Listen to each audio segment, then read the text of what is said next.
El Ministerio Mesiánico Directo al Corazón presenta su programa Regresando a tus Raíces. Coronado has sido tú, Yeshua HaMashiach, Rey de Israel.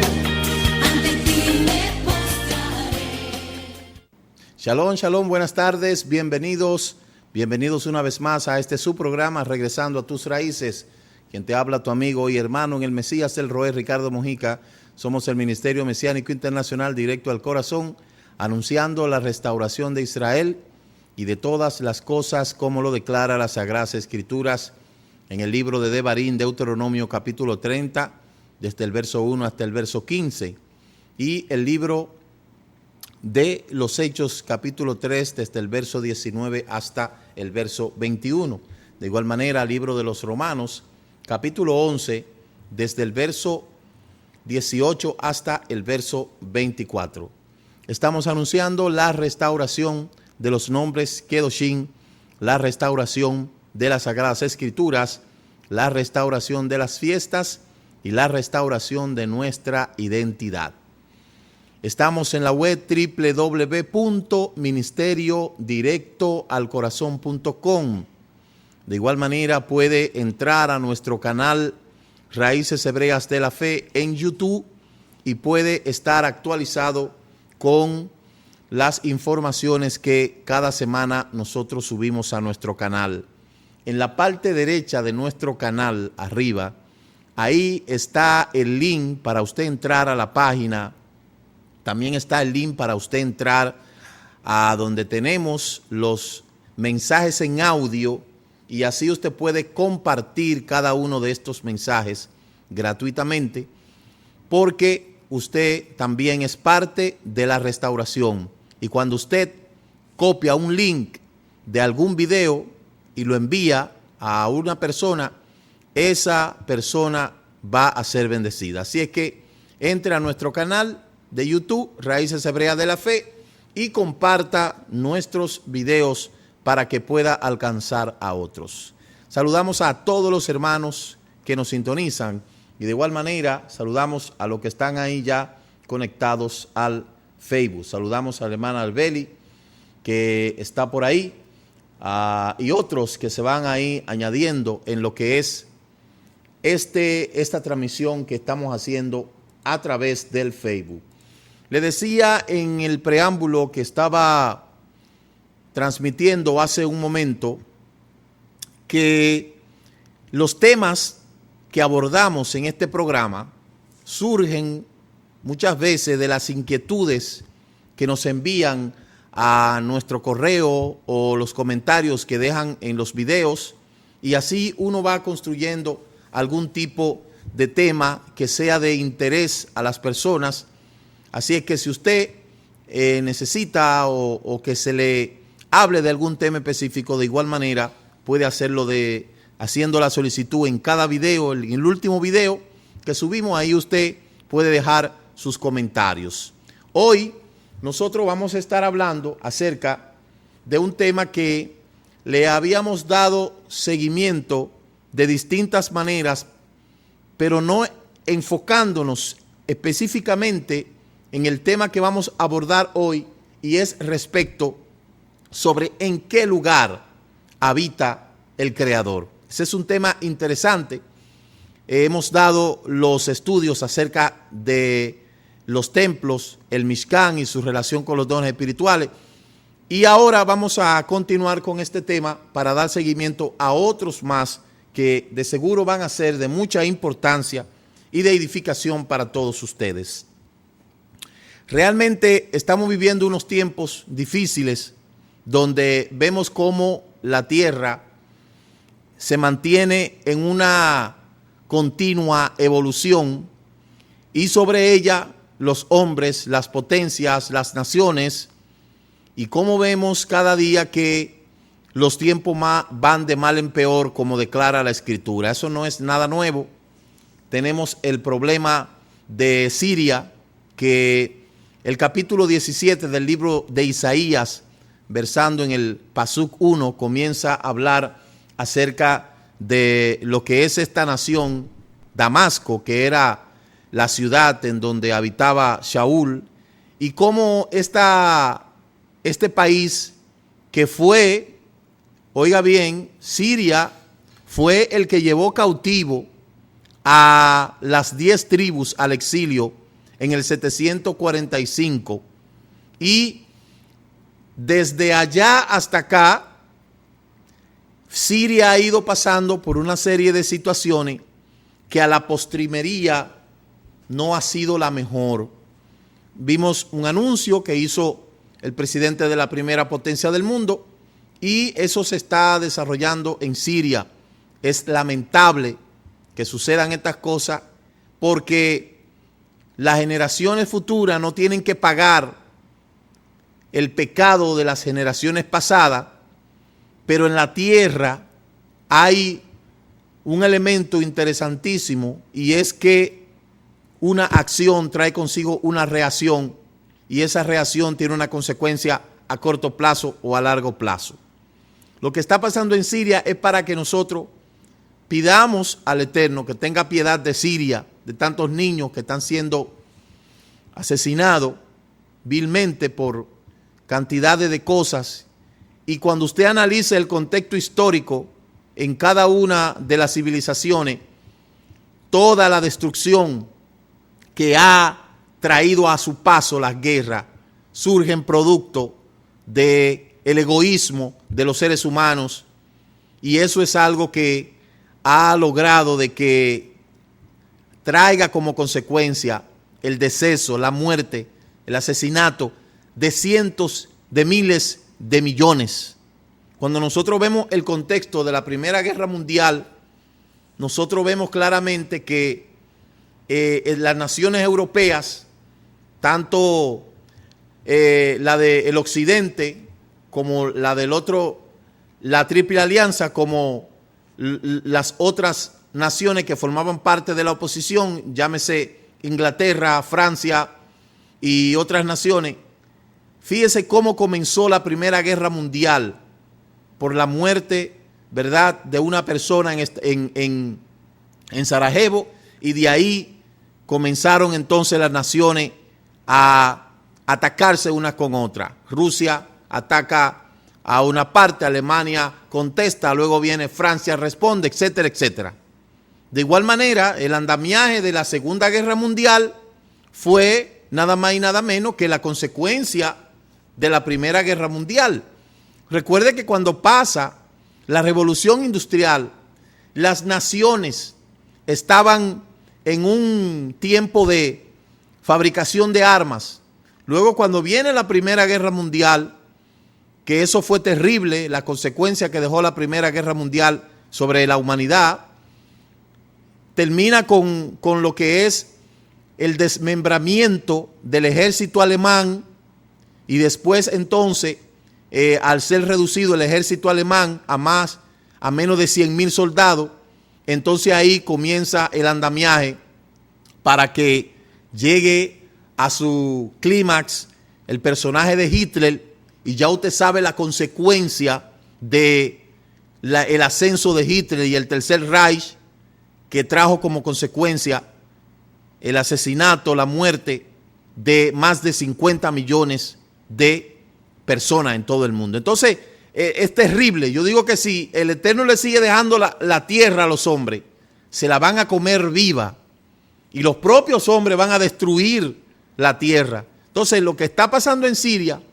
además de que en un contexto profético, es algo que lo podemos observar, si usted puede leer el capítulo 17 del libro de Isaías, pero tenemos que pedirle al Eterno que tenga misericordia de tantos niños. Quizá en otra ocasión estemos hablando dentro del contexto profético acerca de las guerras que han acontecido en el mundo y los hechos, porque es interesante cuando usted analiza todo el trajinar o todos los acontecimientos bélicos en la faz de la tierra, que por ende han traído como consecuencia el deceso de cantidades y cantidades de inocentes.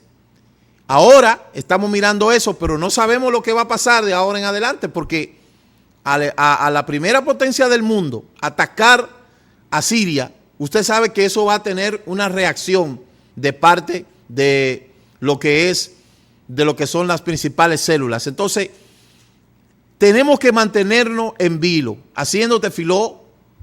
El ejército israelí obviamente tiene su parte en ciertos elementos, pero recuérdese que todo lo que está pasando en términos de guerra está en la Escritura. Dice Mateo que habrá rumores de guerra, por eso no he contado como una señal acerca del fin, porque la guerra nunca ha cesado.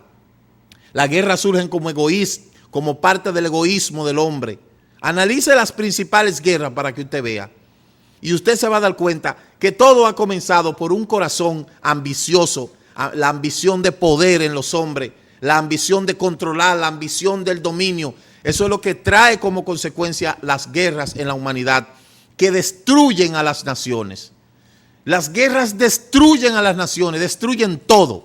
Entonces, eso ciertamente es algo muy triste. Pero de este lado del mundo, aquí en el Caribe, estamos en paz, con una que otros problemas, pero no dejando de mirar la noticia, porque todo lo que pasa en el Medio Oriente, de una manera u otra, influye en las otras partes del mundo. Sobre todo cuando usted sabe que la primera potencia se metió ahí ya, y obviamente esto tiene que causar una especie de pánico. Pero no hay que tener temor, siéntese seguro y esté claro en quién usted ha creído. Vamos a entrar en el tema que tenemos en esta tarde: ¿en qué lugar habita el Creador? Este programa ha surgido como consecuencia de todos los análisis que hemos estado haciendo sobre el origen del Mishkan y la construcción de los templos. Entonces, para entrar en materia, vamos a entrar en el libro de Shemot, Éxodo, capítulo 25, verso 8. Usted puede ver lo que dice ahí: tienes que hacerme un lugar kadosh para que yo pueda habitar entre ellos. El 9 dice: lo harás de acuerdo a todo lo que yo te muestre, el diseño del Mishkan y el diseño de su mobiliario, así como lo tienes que hacer. En el libro de Hechos dice, Hechos 7:44, nuestros padres estuvieron en el Mishkan del testimonio en el desierto, tal como le había ordenado a Moshe que lo hiciera, aquel que conforme al modelo había visto. Y Primera de Reyes 6:13 dice: habitaré en medio de los hijos de Israel y no abandonaré a mi pueblo Israel. Mucho ojo con ese versículo. Y luego en Apocalipsis dice 21:3: entonces oí una gran voz que decía desde el trono: he aquí, la morada de Elohim está entre los hombres, y él habitará entre ellos, y ellos serán su pueblo, y el Eterno mismo estará en ellos. De modo que el Eterno comenzó dando una orden para habitar en Israel, y eso es lo que ha hecho por toda la trayectoria de la humanidad.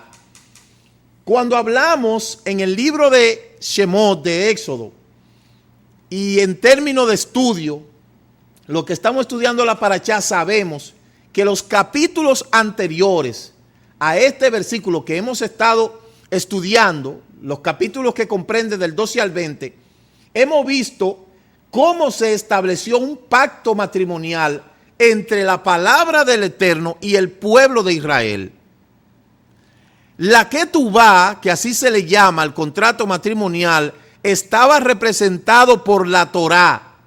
Por eso, después del primer paso que se dio, que se llama desposorio, llega el tiempo para preparar la casa para el nuevo matrimonio, y esa es la razón por la cual el Eterno pide una casa para poder vivir junto con su esposa, que es Israel.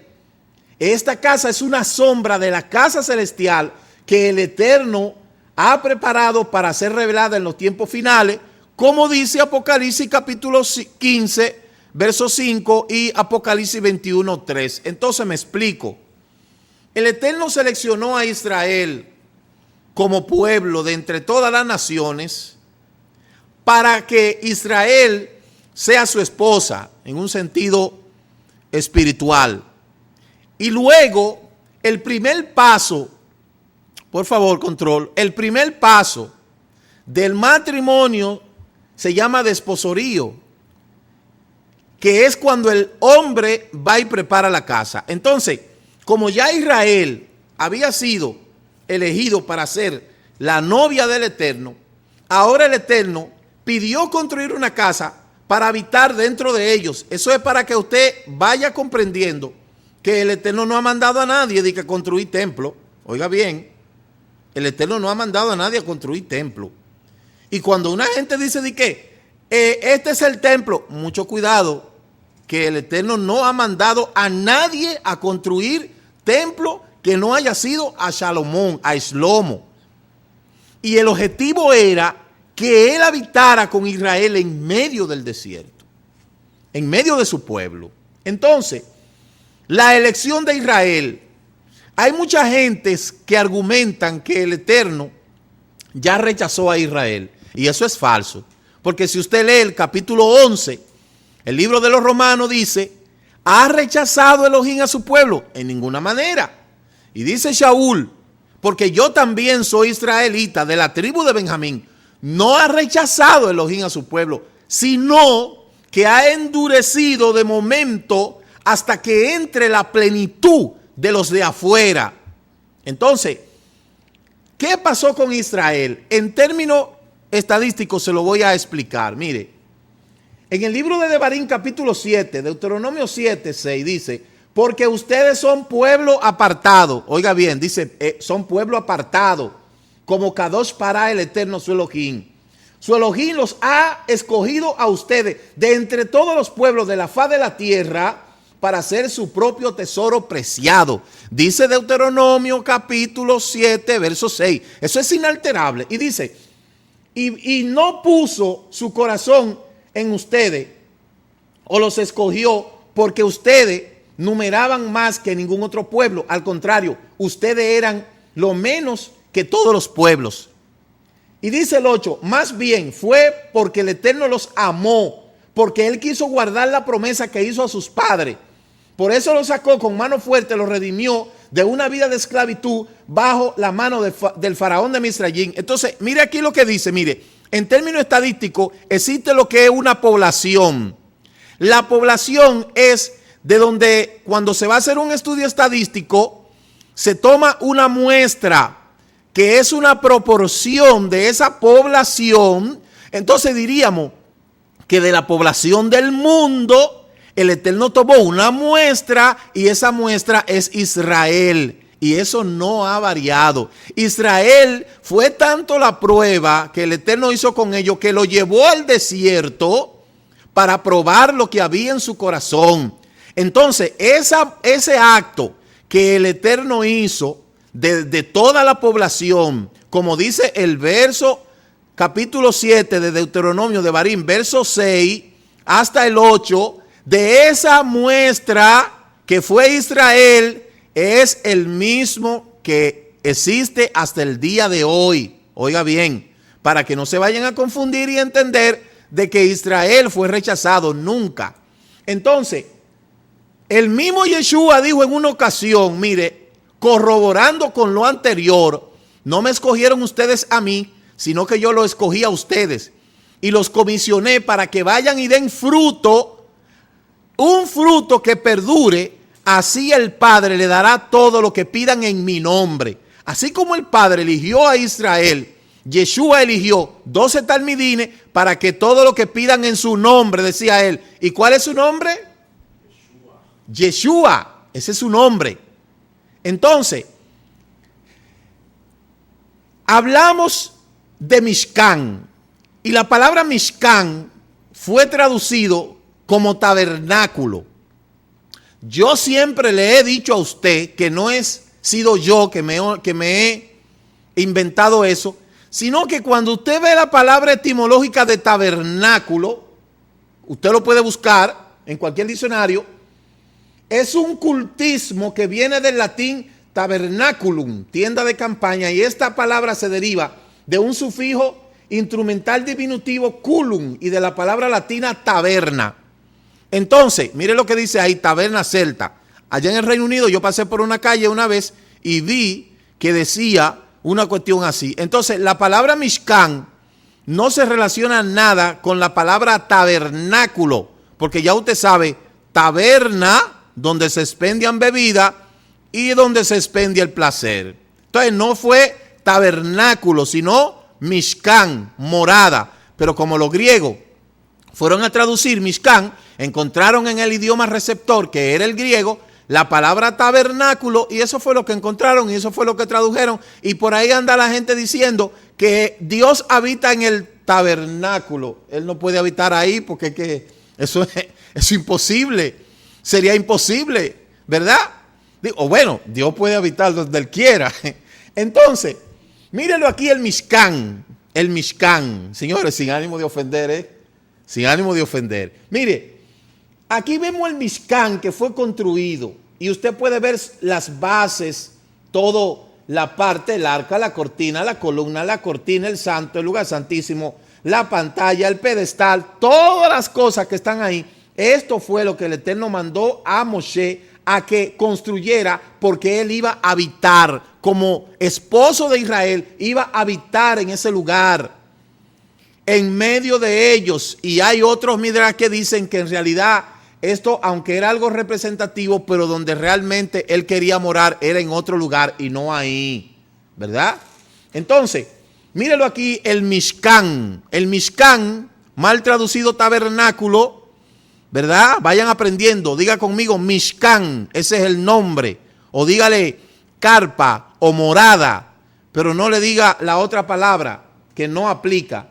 Entonces, ese Mishkan, el que construyó Moshe, duró 40 años en el desierto del Sinaí. Después duró 14 años en el Gilgal, en la época de Yoshua ben Nun. 369 años en Shiloh, en la época de los jueces. Y 57 años en Nob y Gibón, en la época del rey David.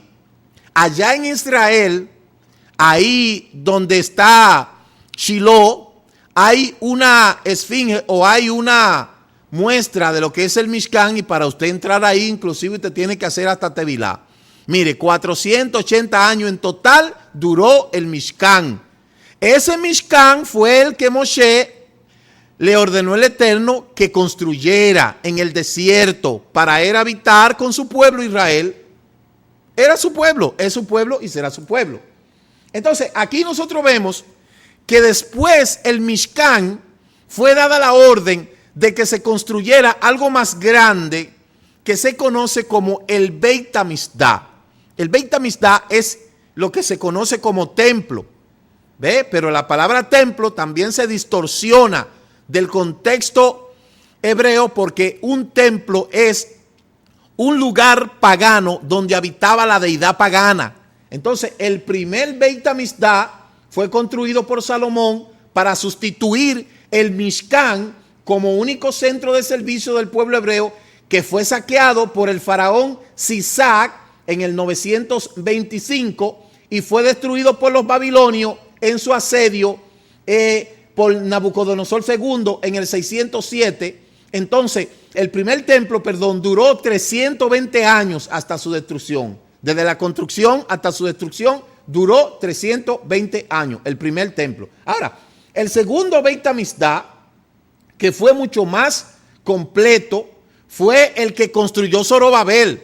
La gente habla de un tercer templo, pero a la gente se le olvida que Zorobabel construyó una especie de templo y luego Herodes construyó otro templo encima del que ya estaba prácticamente edificado, probablemente. Entonces, el tercer templo en realidad fue construido. Si nosotros hablamos en términos de construcción, diríamos que será otro templo, aparte de esos tres. Entonces, si usted busca, Zorobabel construyó el templo en el 515 y que fue durante el reinado del rey Darío de Persia, y seguidamente consagrado tras las incursiones posteriores de los Seleucidas. Ahí fue donde Antíoco Epifanes se sentó y sacrificó un cerdo en ese lugar, y es ahí donde se conoce la revuelta de los macabeos, en ese templo, en ese Beit Hamistá. Entonces, el otro templo que fue destruido por Tito en el año 70 fue el Beit Hamistá, donde Yeshua caminó en esos tiempos. Entonces, ¿quién ordenó al Eterno? ¿A quién ordenó el Eterno construir una morada? ¿A quién? ¿Mandó a los paganos a construir una morada para que él habite? No. ¿Mandó a qué sé yo, a construir un lugar para donde él habite? No, él no ha mandado a nadie. Al único que mandó fue a Moshe. Mírelo ahí. Y luego a Salomón. Segunda de Shemuel 7:12. Cuando tus días lleguen a término que duerma con tus padres, yo estableceré uno de tu cera, de tus hijos para sucederte, uno de tu propia carne y sangre, y yo estableceré su reinado. Y oiga lo que dice el 13. Él edificará una casa para mi nombre, y yo estableceré su trono real para siempre. ¿A quién fue que el Eterno mandó a construir un Beit Hamistá? Entonces fue ¿a quién? A Salomón. Segunda de Samuel 7:12, búsquelo. Segunda de Samuel 7:12. A ese fue que el Eterno mandó a construir un Beit Hamistá para que habite su nombre, no para que hayan imágenes ahí, porque en el Beit Hamistá no había imagen. A diferencia de los templos paganos, porque todas las deidades tenían su templo, a diferencia de las demás naciones paganas, el Eterno le dijo a Shlomo: construye un Beit Hamistá, una pequeña casa para que yo habite, para que habite mi nombre. Tampoco dijo que iba a haber imagen. Entonces, cuando hablamos en términos de iglesia, el paganismo estableció la salvación ligándola a la iglesia. Es de ahí de donde el paganismo dijo: para ser salvo hay que estar metido en la iglesia todo el tiempo. Y es de ahí de donde se desprende lo que se conoce como el sacramento universal de salvación. Que el que no va a la iglesia se pierde. Es desde ahí que se estableció. Eso es dentro de un contexto pagano. ¿Por qué? Porque en la Edad Media la gente había perdido la credibilidad en la iglesia, y la iglesia se tuvo que inventar el que para poder ser salvo había que estar metido en la iglesia 24/7. Entonces, el origen de los primeros templos se encontraban en los parajes naturales, al aire libre, en estancias destinadas ¿al qué? Al culto. Pero un culto no es una abodá, que es un servicio. Un culto es darle reverencia a una deidad. Dentro de las viviendas, la necesidad de dotar a los dioses de una morada digna dio lugar a la creación de un edificio independiente llamado el templo. Y eso nosotros lo vemos en las civilizaciones, tanto mesopotámicas como griegas, como romanas. De modo que la idea del afán de construir templo y templo y templo viene de ahí. Entonces, los principales templos clásicos que nosotros conocimos, hay un programa que se llama El arte y su influencia en el cristianismo, donde usted va a toparse con los principales templos clásicos, y uno de ellos es la Acrópolis, que está allá en Grecia, que aún se conservan los restos jónicos y dóricos, y ya totalmente configurado. Su origen está en la época micénica, la que estaba amurallada y tenía un claro sentido defensivo y resistió durante mucho tiempo, pero en el 480 fue destruido por los persas. Recuerde las guerras púnicas. En las guerras púnicas, la guerra de los griegos contra los persas, ¿verdad? Y las guerras médicas y las guerras púnicas. Entonces, de ahí es donde viene el contexto de los templos. ¿Por qué? Aquí nosotros vemos en la arquitectura romana cómo la influencia griega totalmente influenció la cultura romana, y en términos arquitectónicos toda Europa se llenó de megatemplos que eran lugares dedicados a la deidad, y es ahí de donde se asume entonces que ahí habita Dios en medio de una imagen, a través de una imagen, para embobar a la humanidad de la manera que lo han hecho. Entonces aquí nosotros podemos ver que es una herencia griega. Órdenes arquitectónicos, influencia del templo griego y elementos ornamentales griegos. Ahí, en los elementos propios, la concepción del espacio interior, la complejidad, nuevos materiales, nueva técnica, tipología, pragmatismo, monumentalidad, nuevas órdenes, múltiples soluciones, arcos, bóvedas, cúpulas. Yo no sé si usted sabía que en la mayoría de los templos católicos se sepultan a los sacerdotes y los obispos que mueren. Yo no sé si usted sabía eso. Lo que indica que donde usted va a rezar, posiblemente usted esté sentado debajo, encima de un muerto. ¿Ve? ¿Por qué? Porque a eso se tonó. Entonces, ¿cómo usted puede buscar entre los muertos aquel que solamente puede encontrar entre los vivos? Esa es la verdad. Origen del templo griego era una parte principal de un palacio destinado a actos religiosos y políticos. Ese era el objetivo de un templo en el contexto griego. Esto no lo digo yo, esto lo dice el arte griego. Era un lugar cerrado precedido por un pórtico con 2 columnas de fuste, tronco invertido. Mírenlo ahí, esa es la Acrópolis. Y ese es el megarón micénico. Y cuando usted entra al gran templo de Zeus, usted va a ver una estatua gigante del dios Zeus, debajo una águila y después detrás está Artemisa y los dioses del Olimpo. Entonces los templos dóricos de Atenea, Pronaia, mire cómo eran. El templo primitivo del siglo VII era de ladrillo, de madera, y ahí donde la gente iba a adorar a su deidad. Luego, en términos de lo que se convierte después, que es la famosa iglesia como estructura, fíjese que la palabra iglesia proviene de eclesía, palabra griega que posee 2 sentidos.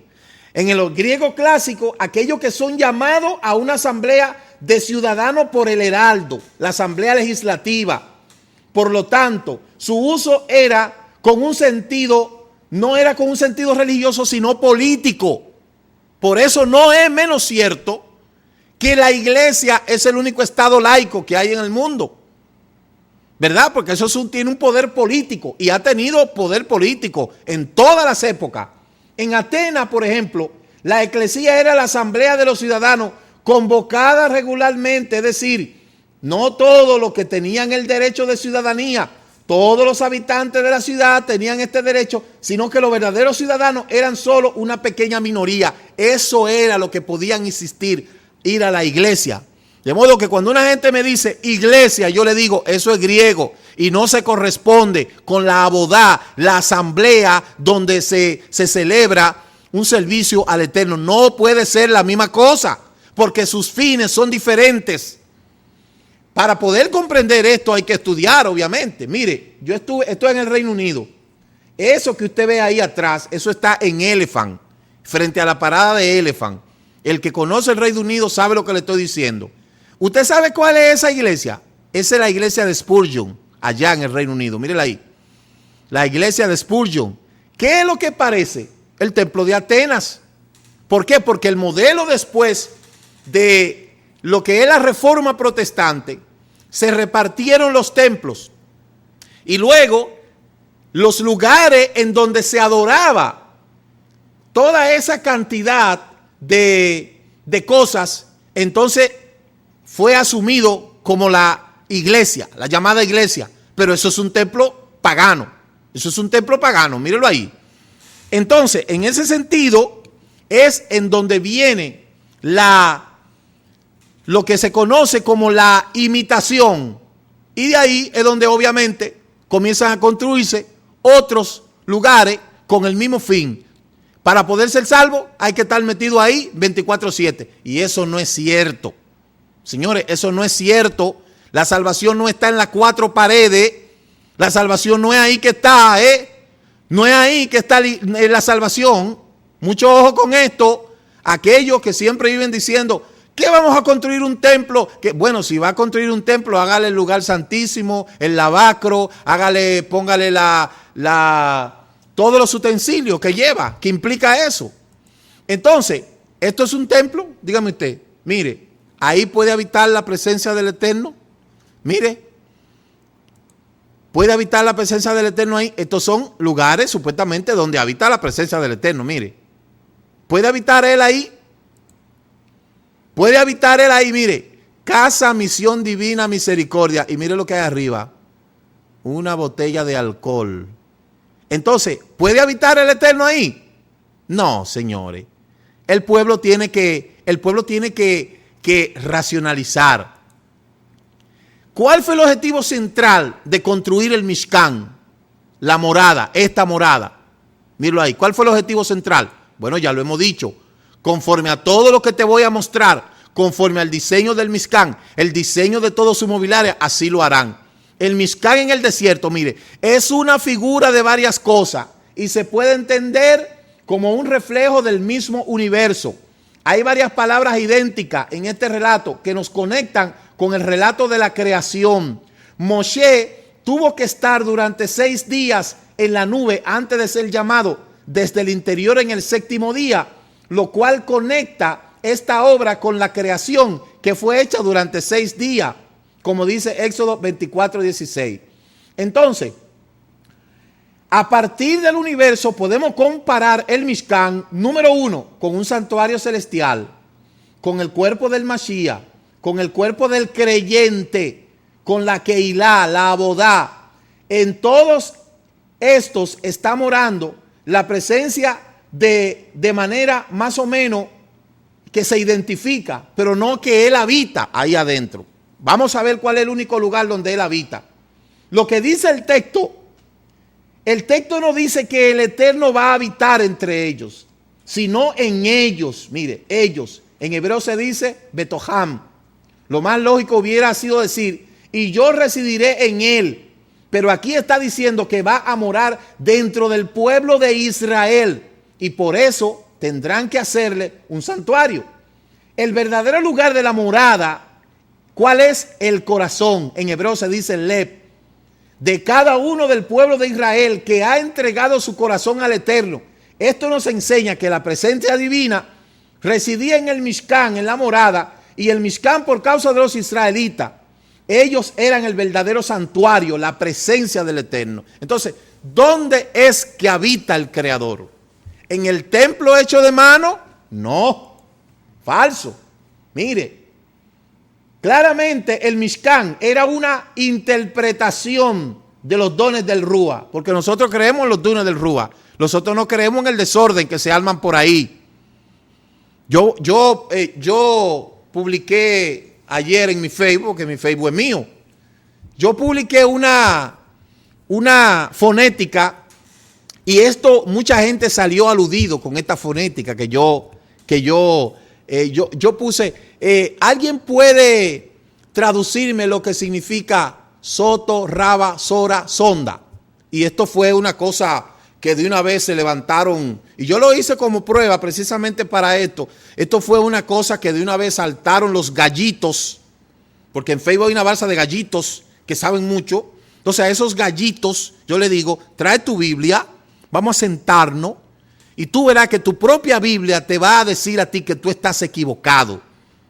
Porque no es verdad que lo que pasó el día de Shavuot, el 6 de Sivan, del 3000 y pico, fue eso que usted ve que acontece por ahí. Eso es una cosa solamente de análisis. Eso es un asunto de sentarse con la cabeza fría, limpios del fanatismo, para que usted analice. Los dones del Rúa fueron dados a Israel. No fue a ninguna iglesia, porque de hecho eso no existía. Pero, como decía un comediante, es más fácil seguir engañando a la gente que convencerlo de que están siendo engañados. Y lo más terrible de una persona es ignorar algo y creer que se va a enfrentar a eso. Óigame, cuando usted se enfrenta a algo que usted ignora, usted se está enfrentando a un enemigo invisible. Y yo no he visto que nadie que vaya a luchar contra una persona invisible vaya a ganar esa batalla. Entonces, en mi Facebook yo puedo publicar lo que a mí me dé mi gana. Y el que se sienta aludido, oiga bien, pues sencillamente se dé de baja. Porque eso es una red social. Y del dicho al hecho hay mucho trecho. Yo le aseguro que esos sabiondos no me aguantan 5 minutos, no me aguantan. Con su Biblia, ellos mismos con su Biblia. ¿Por qué? Porque siempre están en la misma tendencia de seguir repitiendo como loro lo que escuchan por ahí y no se fajan ellos mismos a estudiar, porque es más fácil tragarse lo que otro ha masticado. Y el que escucha todas las cosas y la acepta como bueno y válido es como el que se traga un alimento que otro ha masticado. Por eso la mayoría de las almas están envenenadas por el fanatismo, por la falta de conocimiento. ¿Por qué? Porque es más fácil decirle amén a todo que fajarse a tirar para la izquierda. Entonces, en mi Facebook yo puedo publicar lo que a mí me dé mi gana. Y el que se sienta aludido, pues sencillamente sálgase de mi Facebook. Que yo no gano nada con tenerlo usted en el Facebook. ¿Sí me entiende? ¿Por qué? Porque hay una cosa que se llama tolerancia. Y hay gente que sencillamente no conoce esa palabra. Recuerden que ya no estamos en los tiempos de la Santa Inquisición. Ya estamos en los tiempos modernos. Y todas las instituciones, tanto religiosas como sociales, están siendo impactadas por este avance tecnológico que está arropando al mundo. Y el que crea que va a detener eso está equivocado. Actualícese para que usted se dé cuenta que ya no estamos en los años 70 o 50. Entonces, mire, ese Mishkan tenía una relación con los dones del Rúa. Y cada una de las partes de ese Mishkan representaba, oiga bien, una parte. Por ejemplo, aquí en el propiciatorio, aquí donde se presentaban lo que es los sacrificios, eso representa la oración. Y de igual manera, mire, distintos tipos de idioma, no de lengua. Porque yo no sé si usted sabía que la palabra lengua y la palabra idioma son diferentes. Lo que los talmidines hablaron allá el 6 de Sivan fue otros idiomas como una forma de llevar el mensaje a personas que no conocían su idioma receptor. Ahí no se está hablando de hablar lenguas. Una cosa es hablar lengua, otra cosa es hablar con la lengua y otra cosa es hablar idioma. ¿Me entiende lo que le estoy diciendo? Para que usted vaya a comprender y entender. Y no fue la verdad que allí se armó un ritititi, tatatata, rababata, tatatata, nada de eso.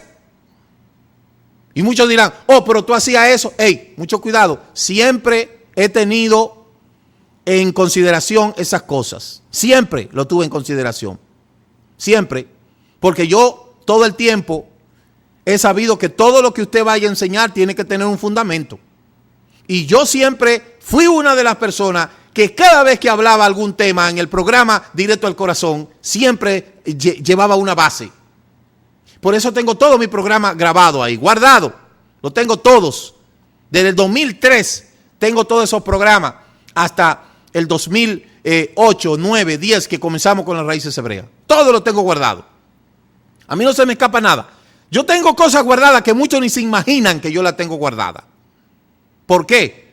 Porque una cosa es lo que diga y otra cosa es lo que usted pueda demostrar. Entonces, el pueblo tiene que madurar, digo, lo que quieran estudiar. Porque esto no se trata de tratar de convencer a nadie. Entonces, ¿dónde es que habita el Eterno? Yo le pregunto. En la caja cuadrada que costó 5 millones de pesos, 6 millones, 7 millones, 8 millones, 10 millones. ¿Usted cree que hay que habitar el Eterno? Eso no es verdad. Eso no es cierto. Los hombres han utilizado eso como parte de la macro religión, como una forma de atraer a la gente. Usted no ve todo ese pantallismo, todas esas luces, todo ese aparataje. Eso es una forma de acondicionar el ambiente de la gente que quieren que vayan ahí. Y ese afán que la gente tiene, ven para mi iglesia, allí hay esto, allí hay lo otro, ese es el afán. Porque detrás de la gente, ahí viene de todo. Y aquellos que tienen sus objetivos en el contexto monetario, ¿usted se da cuenta? ¿O eso hay que ir a Harvard para estudiar eso? El objetivo de construir todas esas cosas y meter mucha gente, ¿para qué usted cree que es? ¿Es para que Dios habite ahí? No. Le voy a hacer una anécdota. Esta anécdota me la hicieron allá en Orlando una vez que fui. Cuenta esta anécdota que había un borrachito que estaba al lado de una iglesia. Como siempre, los borrachos que andan. Y el diácono le dice al borracho, un día que el borracho iba a entrar, para tú entrar a este lugar, tú tienes que vestirte bien, tienes que ponerte un saco y tienes que vestirte bien, no puedes entrar así aquí. Entonces, al otro día, el borrachito intentó entrar al templo y volvieron y lo pararon y le dijeron, no, es que usted no puede entrar a informar aquí, usted tiene que entrar formar a este lugar, porque eso puede dañar el escenario. Al otro día le dice el diácono, mira, órale a Dios para que Dios te diga de qué manera es que se viste aquí, porque el borrachito le dijo, es que yo no sé cómo es que ustedes visten. Entonces, el diácono le dijo, órale a Dios para que Dios te diga cómo es que nosotros vestimos aquí adentro. Y al otro día, el borrachito cogió para allá otra vez y le dice el diácono, y tú no oraste a Dios para que Dios te diga cómo es que nosotros vestimos. Y el borrachito le dijo, yo le pregunté y él me dijo que él nunca ha entrado ahí. Así es. Él me dijo que él no sabe porque él nunca ha entrado ahí. ¿Se da cuenta? Eso es así. No es verdad que el Eterno va a morar en un lugar en donde, número uno, lo invocan con un nombre de una deidad pagana. Número dos, no va a entrar en un lugar donde muchas veces hay imágenes. Y número tres, donde ciertamente el que se presenta es la atracción principal. Entonces, nosotros tenemos que madurar en ese sentido. Y vuelvo y le repito, si usted me habla de un contexto bíblico y usted me habla de cosas que sucedieron en ese contexto bíblico, vamos a tener problemas. Porque ese contexto bíblico tiene una fuente. Y esa fuente tiene cantidad de aplicación que hay distintas formas de usted comprender y entender de que las cosas no terminaron como empezaron. Entonces vamos a ver a dónde que habita el Eterno. Mire, claramente dice Hechos 7, 49 y 48, el Eterno no habita en templo hecho por mano de hombre. ¿Qué es lo que dice ahí? Hechos 7, 48. Pero Ja Elohim no vive en lugares hechos por mano de hombre. Como dice el profeta, el cielo es mi trono y la tierra el estrado de mis pies. ¿Qué clase de casa me puede construir ustedes? ¿Y qué clase de lugar podrían ser ideal para mi reposo?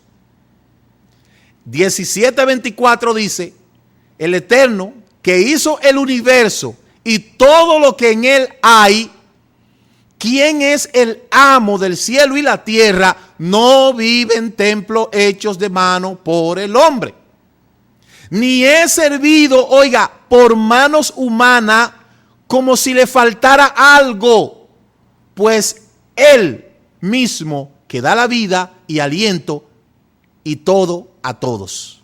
Entonces no es verdad. ¿Para qué se utiliza ese lugar? Ese lugar se utiliza para una asamblea. Muy bien. Si usted quiere, me dice que es un lugar donde usted va a estudiar, donde usted se reúne a compartir, pero no me venga usted a decir a mí que el Eterno habita ahí en esas cuatro paredes. Por favor. Tenemos que ser cautos con esto. Mire, nosotros es que ciertamente somos templo del Rúa. Nosotros. Primera de Corintios 3:16. ¿No saben que son templo del Eterno? Y el Rúa Jacodé viven ustedes. Entonces, el templo real somos nosotros. Nosotros es que somos el templo real. Primera de Corintios 3:17. Por lo tanto, si alguno destruye el templo del Eterno, el Eterno lo destruirá a él. Porque el templo del Eterno es Kadosh. Ustedes mismos son el templo. Eso está en la Escritura. Eso no lo dice el Viejo Testamento, como dice mucha gente. Mire, búsquelo. Primera de Corintios 6:19. ¿No saben que sus cuerpos son templos para el Ruach HaKodesh que vive dentro de ustedes, lo cual recibieron del Eterno? El hecho es que ustedes no se pertenecen a sí mismos. Ahí es donde está el problema. Primera de Corintios 6:20, fueron comprados por precio.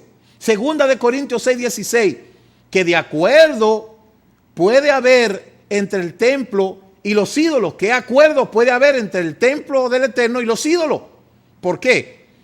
Porque dice el Eterno, yo moraré en ellos y caminaré entre ustedes. Yo seré su Elohim y ellos serán mi pueblo. Mire, Levítico 26:12, Éxodo 6:7, Jeremías 31:33, 32:38, Osea 2:23.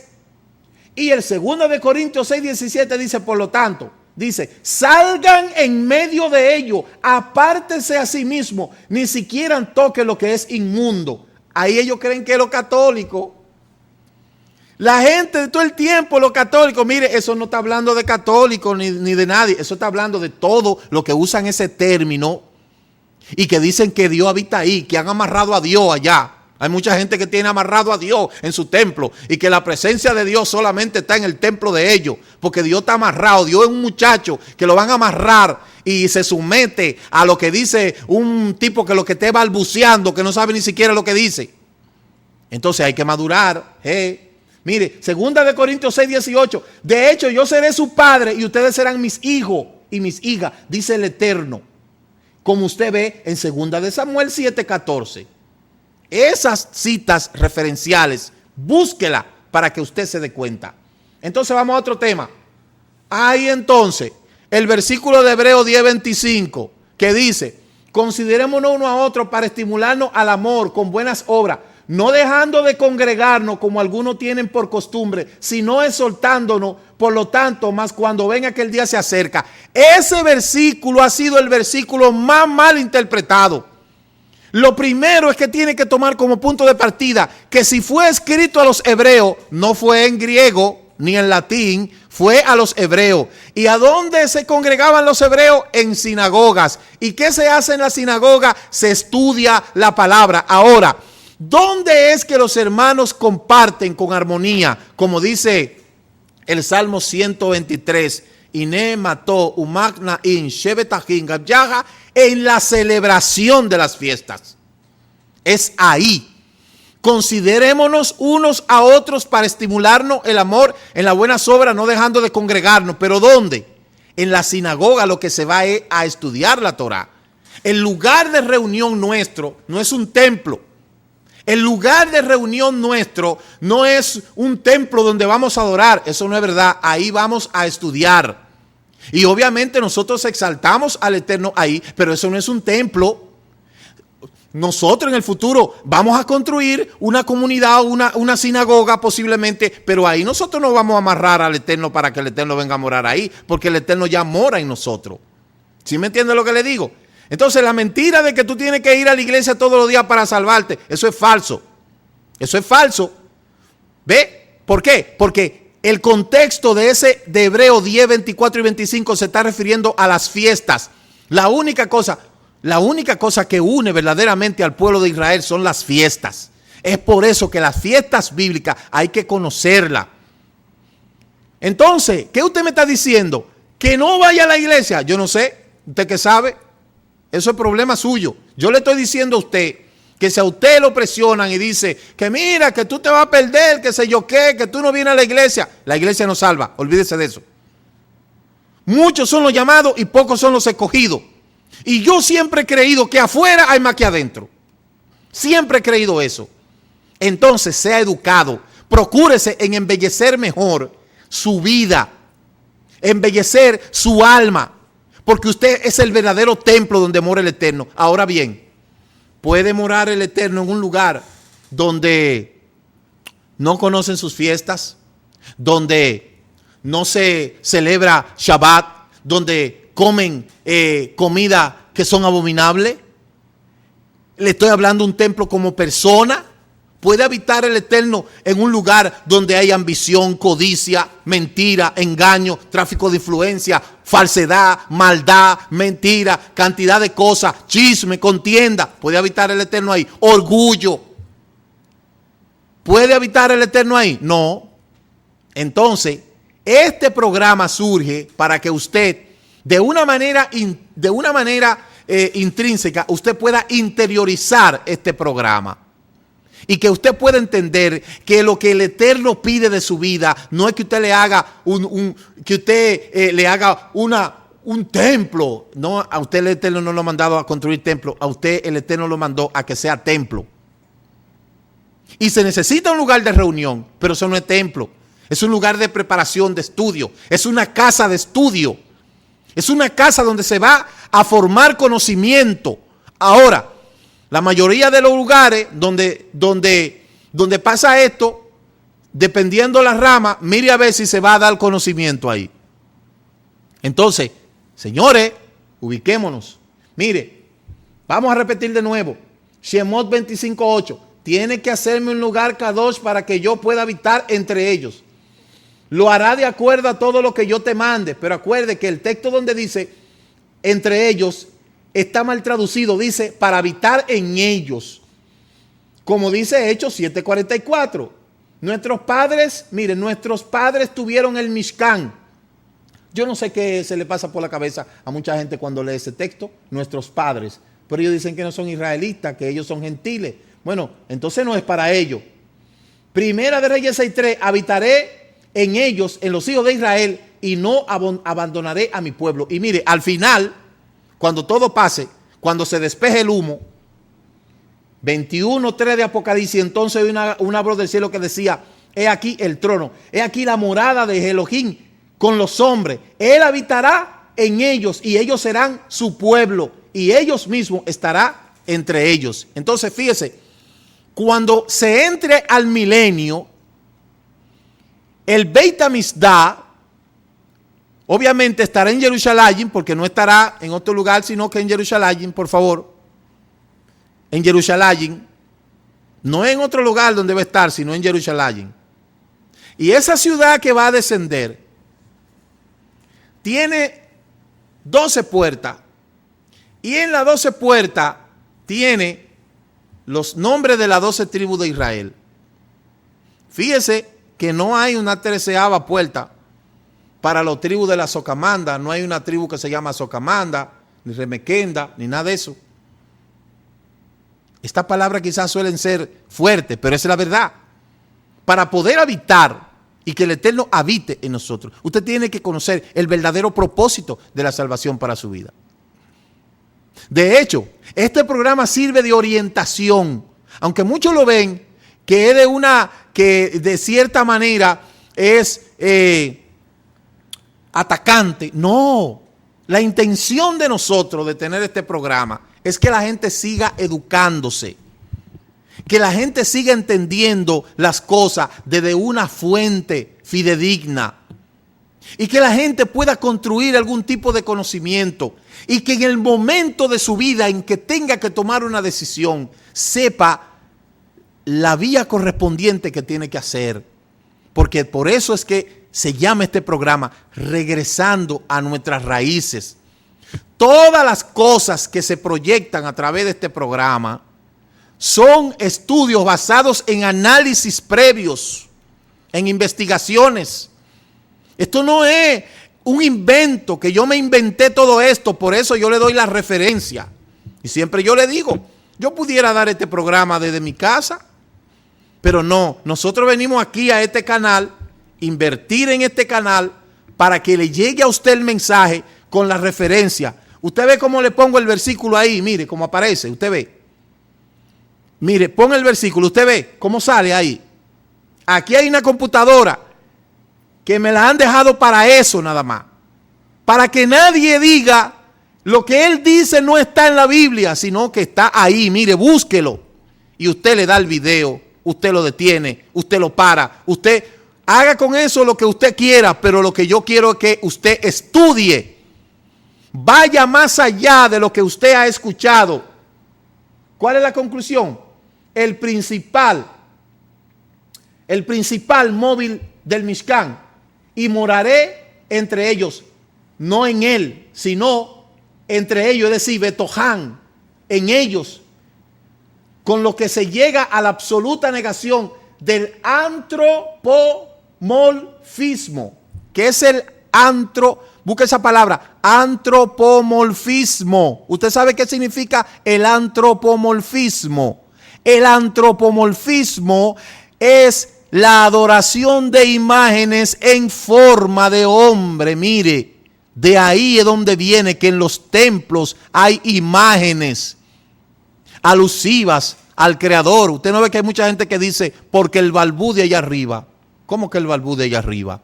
Porque cuando se meten a YouTube o a Google y buscan Dios y le dan a imagen, le va a salir un hombre con barba, y ese hombre con barba se llama Zeus, que es el dios del panteón del Olimpo. Entonces, mire, el antropomorfismo está condenado por la Escritura, porque dice Éxodo 20, no tendrás imagen de lo que está en el cielo ni de lo que está en la tierra. Entonces, el antropomorfismo está condenado por el Eterno.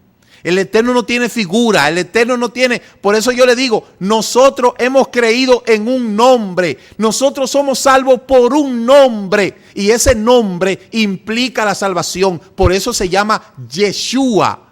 Ahora, ponga Yeshua en Google y después ponga Jesús para que usted vea. Si pone Yeshua, le va a salir algún tipo de imagen con un hombre con un talí. Y si pone Jesús, le va a salir un modelo, un hombre con los ojos verdes, con el pelo largo. ¿Por qué? Porque eso se llama antropomorfismo. Ese es un término que en antropología se usa mucho. Mírela, antropomorfismo, la adoración de imágenes en forma de hombre, y eso es pagano. Entonces, el templo no es la morada del Eterno, sino de los hombres. Y su principal propósito es el de perfeccionar la condición divina del ser humano. El propósito del Eterno habitar entre nosotros es que sea lo opuesto a como cuando el diablo se le mete a la gente. Usted no ve que la gente dice, en ese habita el diablo, se le metió a Satán a ese. Entonces el Eterno es que quiere morar en el corazón. Pero como la gente está llena de maldad, de envidia, de detracción, de engaño, de violencia. Por eso dice el libro de Mateo 12:35, el hombre bueno del buen tesoro de su corazón saca buenas cosas. Y el hombre malo del mal tesoro de su corazón saca malas cosas. El Mishkan y todo lo que contenía estaba destinado a simbolizar e inculcar en el pueblo la presencia divina, por lo cual podríamos definir al Mishkan como un lugar para el hombre, no un templo para el Eterno.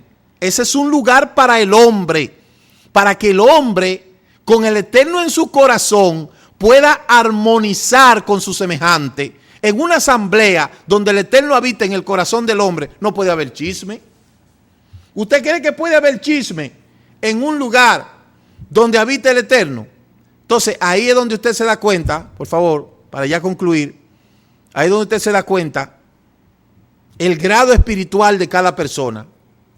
Usted no tiene que tener un espiritualógrafo para usted darse cuenta el grado de espiritualidad de la gente, sino que usted se da cuenta de cómo habla, de cómo obra, ¿ve? Entonces, al fin y al cabo, el Eterno no quiere morar, no habita en un lugar que no sea el corazón. Ahora, para el Eterno habitar en el corazón, esa es otra cosa que vamos a tener que desglosar. Y vamos a ver si es verdad que el Eterno habita en un corazón que habla mentira, que es engañoso, que es falseador, que es calumniador y que hace tantas cosas en deprimente de su semejante. ¿Puede habitar el Eterno ahí adentro? ¿Usted cree que el Eterno se va a sentar en el trono del corazón de una persona que vive haciendo maldad, que vive calumniando, que vive cometiendo actos en contra de su propio hermano? ¿Cree usted que el Eterno va a habitar ahí? Entonces el propósito del Mishkan era enseñarle a los hombres que dentro de ellos debe de habitar la presencia, para que no exista el chisme. Eso es lo que se conoce. Ahí vamos a tratar dos temas. Uno es la Yetzer Hará y la Yetzer Ható. La Yetzer Hará es la mala inclinación y la Yetzer Gató es la buena inclinación. Entonces vamos a ver si es verdad que en la Yetzer Hará el hombre no tiene dominio. El hombre tiene dominio tanto de la Yetzer Hará, la buena inclinación, como la mala inclinación. Ahora, ¿por qué el hombre se inclina siempre a lo malo? Eso es lo que yo quiero que mucha gente me pregunte. Me conteste. ¿Por qué el hombre siempre se inclina a lo malo? Porque debe de haber si el hombre es equilibrado y existe la Yetzer Hará en él, la mala inclinación, y existe la Yetzer Gató, la buena inclinación, ¿por qué el hombre siempre se va a lo malo? ¿De dónde surge la envidia? ¿De dónde surge la mentira? ¿De dónde surge la falsedad? La trampa, el engañar, el extorsionar. ¿De dónde sale eso? ¿De dónde sale la avaricia? La Escritura dice, del corazón del hombre. Pero cuando usted agarra el corazón y se hace un estudio de este tipo, va a ver que el corazón es un órgano normal. Entonces hay que trabajar el contexto espiritual del corazón, porque no es la verdad que si el Eterno habita en el corazón de una persona, puede haber este tipo de cosas que la gente hace. Hay un programa que yo di que se llama La evolución de la maldad en el hombre. Entonces, para aquellos que están tratando de ser fieles, buenas personas, esto no se trata de aparentar, porque los valores se pueden imitar, pero las actitudes no se pueden fingir. Los valores se pueden fingir, pero las actitudes no se pueden fingir. Por eso tenemos otro programa por ahí también en términos de actitudes y valores, para que usted se dé cuenta que al fin y al cabo las religiones, cierta religión, solamente lo que son un andamiaje, y ni siquiera ese andamiaje sirve para moderar la conducta de ciertas personas. Hay gente que pueden saberse la Biblia de cabo a rabo, pero son pícaros. No le preste. Ay, préstele para que usted vea. Préstele para que usted vea a ver si es verdad. Dicen, no, Dios te lo paga. Ajá, y fue Dios que te mandó a ti a coger fiado y a no pagar, o a coger prestado y no pagar. Entonces el escudarse de la religión, que yo siempre he dicho, es un andamiaje. Y estoy de acuerdo que para usted estar metido en una discoteca, mejor esté en una de esas religiones que sirven de andamiaje. Pero extraiga lo bueno de ahí. Algo bueno debe de servir de ahí. No es la verdad que usted ahí metido entonces en sus actos, usted es el peor bochinchero, pendenciero, lengua larga, envidioso, tramposo.